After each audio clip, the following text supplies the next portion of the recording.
পরিবেশ রক্ষায় শকুন অত্যন্ত প্রয়োজনীয়, কিন্তু সেই শকুনের সংখ্যা দিন দিন কমছে।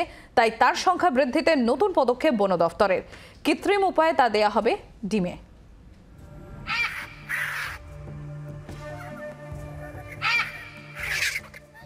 শকুনের থেকে ডিম সংগ্রহ করে বিশেষ প্রক্রিয়ায় তা ফুটিয়ে শকুনের সংখ্যা বৃদ্ধি করার চেষ্টা চালাচ্ছে বন দপ্তরের কর্তারা।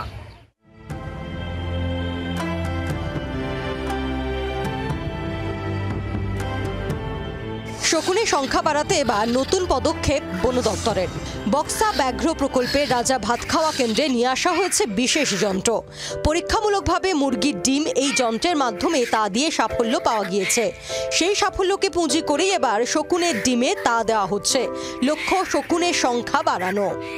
এটা একটা ডাবল ক্লাচিং সিস্টেম বলে। ধরুন প্রথম একটা ডিম পারলো, আমরা যদি ডিমটাকে সরিয়ে নিই তখন তাদের কিন্তু সেকেন্ড লেগ আসে। ইন দ্যাট কেস এখানে কি হবে, একটা ডিম হয়তো আমরা ওই ইনকিউবেটরে দিয়ে দেবো, আর একটা ডিম যখন হবে সেটা তখন যেরকম ন্যাচারাল প্যারেন্টাল কেয়ার হয়ে যেরকম ডিম ফুটে বাচ্চা বেরোবে সেটা সেখানে ন্যাচারালি হবে। 1980 থেকে 1990 সালের মধ্যে সবচেয়ে তাড়াতাড়ি কমেছে শকুনের সংখ্যা। প্রয়োজন দ্রুত শকুনের সংখ্যা বাড়ানো।